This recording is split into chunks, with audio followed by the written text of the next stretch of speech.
안녕하셨습니까? 계속되는 우리 요한계시록에 예언된 그 7교회에 대해서 오늘은 6번째 교회인 빌라델피아 교회에 대해서 생각해 보고자 합니다. 이 요한계시록에 예언된 7교회 중 이 6번째 교회인 빌라델피아 교회는 세계 선교 시대의 교회로서 18세기와 19세기에 존재했던 그리스도 교회를 나타내고 있습니다. 빌라델피아라는 이름의 뜻은 우애, 곧 형제의 사랑이라는 의미를 가지고 있습니다. 빌라델피아는 기원전 138년에 이 통치자였던 아탈라스 2세의 형 빌라델푸스의 이름을 따서 붙여진 도시입니다. 이 도시는 사대와 라오디게아 중간에 위치한 교통의 요충지로 헬레니즘 문화가 번성했던 도시로 아테네의 축소판이라고 불려지기도 했습니다. 빌라델피아의 교회에 대해서 계시록 3장 7절과 8절에서 기록하기를 빌라델피아 교회 사자에게 편지하기를 거룩하고 진실하사 다윗의 열쇠를 가지신 이 곧 열면 닫을 사람이 없고 닫으면 열 사람이 없는 그이가 가라사대 볼지어다 내가 내 앞에 열린 문을 두었으되 능히 닫을 사람이 없으리라는 것입니다. 이 같은 말씀은 이미 선지자 이사야의 예언에도 나타나 있는데 이사야 22장 22절에 기록되기를 내가 또 다윗집의 열쇠를 그의 어깨에 두리니 그가 열면 닫을 자가 없겠고 닫으면 열 자가 없으리라는 말씀인 것입니다. 다윗은 옛 이스라엘의 왕으로서 메시아 곧 그리스도를 표상하는 인물로서 다윗집의 열쇠 또는 다윗의 열쇠란 이 다윗의 주권이나 다윗의 왕권을 말하는 것입니다. 예수 그리스도는 절대적 주권을 행사하실 수 있는 왕권을 가지신 분으로서 하늘과 땅에서 그것이 어떠한 일이든지를 물론하고 그 일을 위해 그 문을 열면 닫을 사람이 없고 닫으면 열 사람이 없는 것입니다. 그러면 예수 그리스도께서 빌라델피아 교회에 열린 문을 두셨다고 했는데 이 열린 문이란 무엇을 말씀하시는 것이겠습니까? 첫째로 열린 문은 세계 선교의 문이었습니다. 일찍이 사도 바울은 고린도후서 2장 12절에서 내가 그리스도의 복음을 위해 드로아의 이름에 주 안에서 문이 열렸다고 말했습니다. 이는 전도의 문을 말씀하는 것으로서 사도행전 14장 27절에서는 이방인들에게 믿음의 문을 여신 것이라고 했고 골로새서 4장 3절에서는 또한 우리를 위하여 기도하되 하나님이 전도할 문을 우리에게 열어주사 그리스도의 비밀을 말하게 하시기를 구하라고 했습니다. 빌라델피아 교회 시대는 복음의 문, 전도의 문, 곧 세계 선교의 문이 열린 시대였습니다. 초기 그리스도 교회에 활발했던 이 선교 활동은 7교회 가운데 4번째 두아드리아 교회 시대인 중세 종교 암흑 시대를 지나면서 사라지고 말았습니다. 그리고 5번째 4대 교회 종교 개혁 시대에도 초기 예수회의 활동을 제외하고는 해외 선교란 거의 없었습니다. 그러자 종교 개혁의 신앙을 가진 그리스도인들 가운데 신앙 부흥이 일어나면서 이 약간의 선교사들을 배출했습니다. 그 가운데는 18세기에 있었던 모라비아 교인들의 활동은 괄목할 만한 것이었습니다.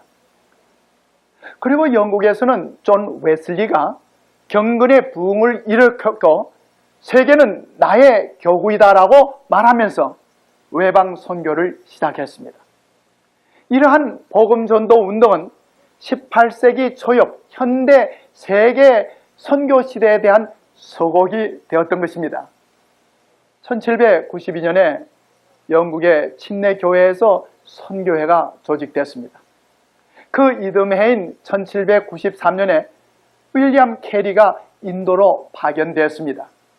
1795년에는 런던 선교회가 조직됐고 1799년에는 또 다른 선교회가 조직되면서 그것은 1812년에 교회 선교회가 되었고 그 직후에 웨슬리 감리교 선교회가 조직되었던 것입니다. 그리고 1776년에 이 개신교국으로서 미국이 독립하게 되자 세계 각국에 지대한 영향을 미쳤던 것입니다. 그때 갑자기 세계는 그리스도의 복음을 받고자 문호를 개방하게 되었습니다. 1807년에 이 로버트 모리슨이 중국으로 갔습니다. 1810년에 본격적으로 미국 해외 선교회가 결성되면서 그해 아도니람 저드슨이 인도의 캘카타로 파견되었습니다. 그리고 그는 그 다음 해 이 오늘날 버마 미얀마로 가서 개척했습니다.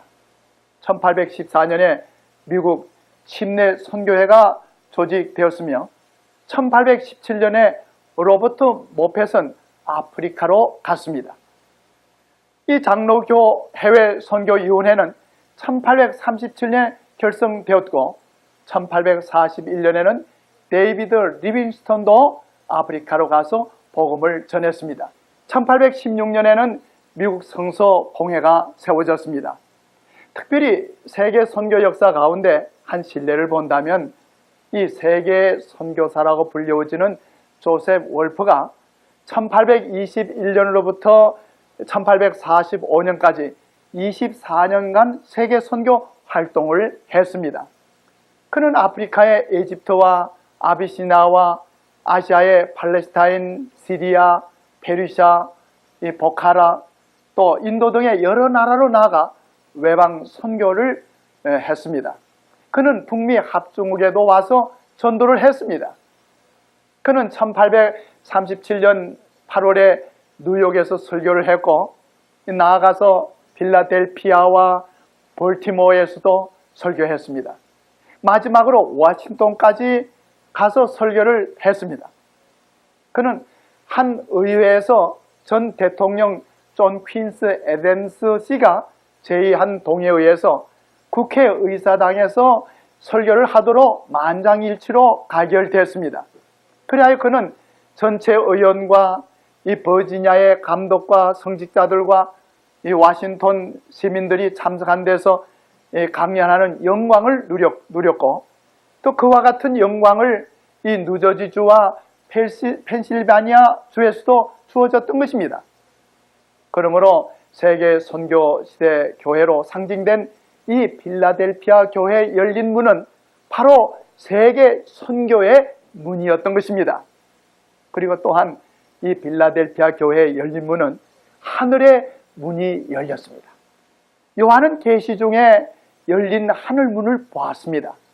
계시록 4장 1절에 2일 후에 내가 보니 하늘에 열린 문이 있었다고 했고 4장 5절에서는 그는 거기서 7 등불을 켠 것을 보았다고 했습니다.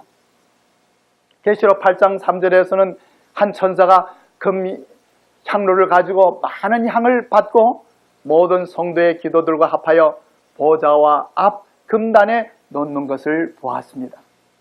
이것은 지상 성소의 첫째 칸에서 볼 수 있었던 성소의 기구들이었습니다. 그런데 계시록 11장 19절에서는 이에 하늘에 있는 하나님의 성전이 열리니 성전 안에 하나님의 언약궤가 보이며라고 했습니다. 이 언약궤란 하나님의 십계명이 들어있는 법궤를 말하는 것임으로써 성소의 둘째 칸인 지성소에 있었던 것입니다.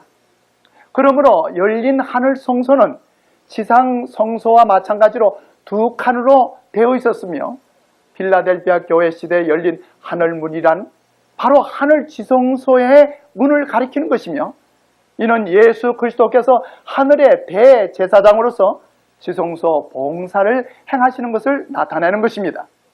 이는 다니엘 8장 14절의 예언에 의해서 성소가 정결하게 되는 것으로서 지상의 성소의 정결은 1년의 마지막으로 행해지는 성소의 봉사로서 이 봉사를 통해 하나님의 백성들은 죄에서 정결함을 입게 되어 구원에 이르게 되는 것입니다. 이때 정결함을 받지 못한 사람들에게는 마지막 하나님의 심판을 받게 되었던 것입니다. 다시 말씀드려서 지상의 대제사장이 지성소 봉사를 이루고 지성소에서 나오게 될 때에는 이스라엘 백성에게 있어서 운명을 결정짓는 때가 되었던 것입니다.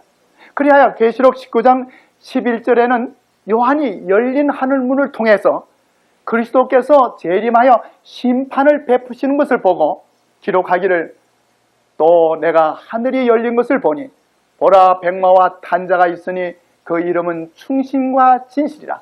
그가 공의로 심판하며 싸우더라고 했습니다. 이는 하늘 천사들과 함께 재림하시는 그리스도의 재림을 상징하는 말씀인 것입니다. 세계 선교가 활발하게 이루어지고 있을 때 세계 각국에서는 때를 같이해서 예수 그리스도의 재림에 대한 기별이 전파되기 시작했습니다. 세계 선교사인 조셉 월프도 세계 각 지역을 다니면서 그리스도의 재림 기별을 전했습니다. 미국에서는 침례교회 교인인 윌리엄 밀러가 이 다니엘서 8장 14절의 말씀인 2300주야까지는 그때의 성소가 정결함을 입으리라는 이 예언의 말씀을 통해서 예수께서 재림하실 때가 심히 가까움을 깨닫게 되었습니다. 그리하여 1831년부터 밀러가 예수 그리스도의 재림의 기별을 전하기 시작했으며 많은 사람들이 그리스도의 재림의 기별을 받아들이게 되었던 것입니다. 일찍이 영국에서는 이 1826년에 재림 기별이 전파되기 시작했습니다. 영국의 저술가 무란트 브로크는 그의 기록에서 약 700여 명의 영국 교회 성직자들이 천국복음, 곧 재림의 기별을 전파했다고 말했습니다. 1842년에 미국에서 이 재림 신앙을 받아들인 로버트 원타라는 영국인이 본국으로 돌아와서 주님의 재림을 전파했습니다. 그리하여 많은 사람들이 그의 사업에 연합했고 하나님의 심판에 관한 기별이 영국 각처에 전파되었습니다. 남미에서는 스페인 사람이면서 이 로마 가톨릭 교회 예수회 회원인 이 라군자라는 사람이 성경을 연구하여 그리스도의 재림이 가까웠다는 것을 깨닫고 그가 속해 있던 이 로마 교회 비난을 두려워서 자기 이름을 라피 벤 에스라라고 고쳐서 재림 기별을 전하는 책자를 저술했습니다. 이 책이 1825년에 영어로 번역되어서 사람들에게 큰 관심들을 일으켰습니다. 독일에서는 루터교회 목사요, 성경학자요, 평론가로 유명한 벵겔이 재림의 기별을 전했습니다. 그리스도의 재림의 진리가 벵겔의 마음에 확신을 준 것은 그가 설교를 준비하기 위해 요한계시록을 연구함으로 일어났던 것입니다. 그리고 그의 저서가 이 독일의 여러 다른 지방에 전해짐으로써 재림 기별은 독일에서도 같은 시기에 전파되었던 것입니다.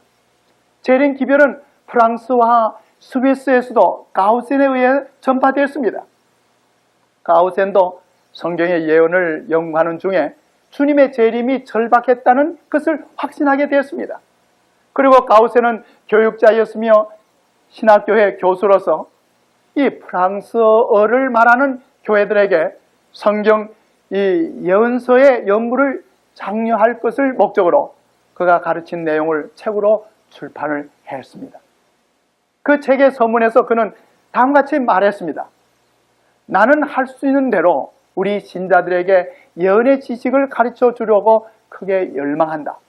오늘날 예언의 연구보다 더 필요한 것은 없다. 그것으로 우리는 절박한 환난을 위해 준비하고 예수 그리스도를 바라보고 기다릴 수 있다고 했습니다. 그가 저술한 이 예언에 관한 서적은 사람들의 마음에 큰 흥미를 일으켰으며 많은 사람들의 마음을 주님의 재림을 알려주는 예언 연구에 집중시키는 데 큰 역할을 했던 것입니다. 재림 기별은 스칸디나비아에서도 전파되어 큰 관심을 일으켰습니다. 그러나 국교회 성직자들은 이 기별을 반대했습니다.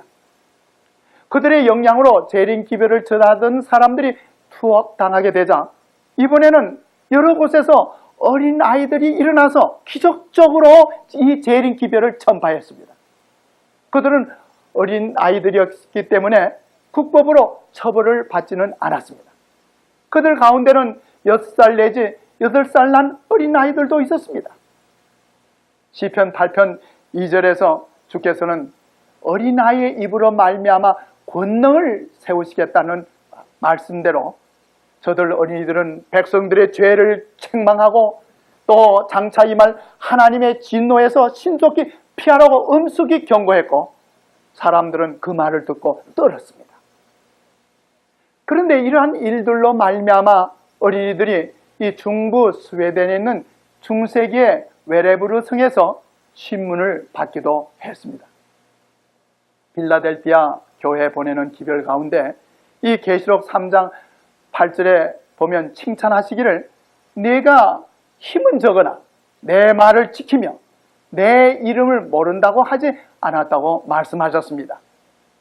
이 필라델피아 교회는 7교회 중에 두 번째 교회인 스마나 교회와 같이 아무 책망도 받지는 않았습니다. 그러나 이 두 교회가 다 자칭 유대인이라 하는 사단의 회의에 반대를 받은 것입니다. 계시록 2장 9절에 보면 이 자칭 유대인이라 하는 자들의 회방도 안 오니 실상은 유대인이 아니요 사단의 회라고 하셨고 계시록 3장 9절에서는 주께서 보라 사단의 회 곧 자칭 유대인이라 하나 그렇지 않고 거짓말하는 자들 중에서 몇을 내게 주어 저희로 와서 내 발 앞에 절하게 하고 내가 너를 사랑하는 줄을 알게 하리라고 말씀하셨습니다.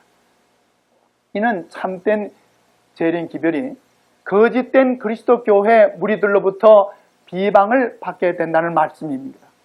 사도 바울도 복음 전도에 많은 반대가 따르게 됨을 이 고린도전서 16장 9절에 말씀하시기를 나에게 큰 문이 활짝 열려서 일을 많이 할 수 있는 기회가 왔습니다. 그러나 대적하는 자들도 많습니다라고 했습니다. 그리하여 그리스도의 재림에 기별이 된 반대가 많을 뿐만 아니라 재림 신앙은 주님의 재림하심이 더딜수록 비방과 불신과 조롱과 시험을 받게 되었던 것입니다. 그러나 계시록 3장 10절의 말씀에 내가 나의 인내의 말씀을 지켰은즉 내가 또한 너를 지켜 시험의 때를 면하게 하리니 이는 장차 온 세상에 임하여 땅에 거하는 자들을 시험할 때라고 하셨습니다. 그러므로 재림의 신앙은 끝내는 시험을 견뎌낼 것이고 재림 기별을 반대하던 사람들 중에서라도 이 재림 기별을 받아들이게 될 것입니다. 그리고 주님께서는 필라델피아 교회 곧 세계 선교 시대의 교회 기별하시기를 내가 속히 이 말이니 네가 가진 것을 굳게 잡아 아무나 내 면류관을 빼앗지 못하게 하라고 권고하셨습니다. 사도 바울도 이 히브리서 10장 35절로 37절에 말씀하시기를 여러분의 확신을 버리지 마십시오. 그 확신에는 큰 상이 달려 있습니다. 여러분이 하나님의 뜻을 행하고 나서 그 약속이 주신 것을 받으려면 인내가 필요합니다. 이제 아주 조금만 있으면 오실 분이 오실 것이요 지체하지 않을 것이라고 했습니다. 그리고 세계 복음 전도와 그리스도의 재림과는 불가분의 관계가 있는 것입니다. 천국 복음 곧 그리스도의 재림의 기별이 모든 민족에게 전파된 후에 그리스도께서 재림하실 것입니다. 예수께서는 당신의 재림의 징조들에 대해 마태복음 24장에서 말씀하시기를 여러 가지 징조를 다 말씀하시면서 그러나 아직 끝이 아니라고 하셨습니다. 그러면서 13절과 14절에서 그러나 끝까지 견디는 자는 구원을 받으리라. 이 천국 복음이 모든 민족에게 전거되기 위하여 온 세상에 전파되리니 그제야 끝이 오리라고 분명히 말씀해 주셨습니다. 오늘날 필라델피아 도시의 이름이 이 터키의 이름으로는 알라세오인데, 이 이름의 뜻은 알라라는 말은 하나님이라는 말이고, 또 세오라는 것은 도시라는 뜻입니다. 그러므로 이 단어의 합성으로 이 도시의 이름이 신의 도시, 곧 하나님의 도시라는 뜻인 것입니다. 그런데 이 필라델피아 도시는 사도 요한이 편지를 기록하기 오래전에 AD 17년에 가공할 만한 지진이 일어났고, 그 후 자주 일어났던 지진들에 도시가 파괴된 적이 있었습니다. 그러나 지진으로 도시가 파괴된 후에도 바로 이 사원과 신전의 많은 큰 기둥들이 그대로 남아 있었던 것입니다. 그리하여 필라델피아 교회에 주신 약속이 계시록 3장 12절에 이기는 자는 내 하나님의 성전에 기둥이 되게 하리니 그가 결코 다시 나가지 아니하리니 내가 하나님의 이름과 하나님의 성 하늘에서 내 하나님께로부터 내려오는 새 예루살렘 이름과 나의 새 이름을 그 위에 기록하리라고 하신 것입니다. 이러한 약속의 말씀이 당시 필라델피아 교인들에게는 그 의미를 잘 이해할 수 있었던 것입니다. 구원받은 사람들을 가리켜 결코 파괴되지 아니할 하늘 성전의 기둥이 되게 하시겠다는 것과 그 위에 하나님의 이름과 새 예루살렘의 이름과 주님의 새 이름을 기록하리라는 말씀은 참으로 의미심장한 말씀인 것입니다. 하나님의 이름 중에는 에스겔 48장 35절에 여호와 삼마라는 이름이 있는데, 이는 여호와께서 거기 계신다라는 뜻이고, 새 예루살렘은 계시록 21장 3절의 말씀대로 하나님의 장막이 사람들과 함께 있음에 하나님이 저희와 함께 거하시리니 저희는 하나님의 백성이 되고 하나님은 친히 저희와 함께 계실 도성이 되는 것입니다. 주님의 새 이름은 계시록 19장 16절에 그 옷과 그 다리에 이름 쓴 것이 있으니 만왕의 왕이요 만주의 주라고 하셨습니다. 그러므로 필라델피아 교회에 주신 약속은 구원받은 성도들이 하나님의 도성의 백성으로 주님을 만왕의 왕 만주의 주로 모시고 영원히 살게 될 것을 말씀하신 것입니다. 이 축복의 약속의 말씀이 우리 모두에게 성취되기를 주님의 이름으로 축원합니다.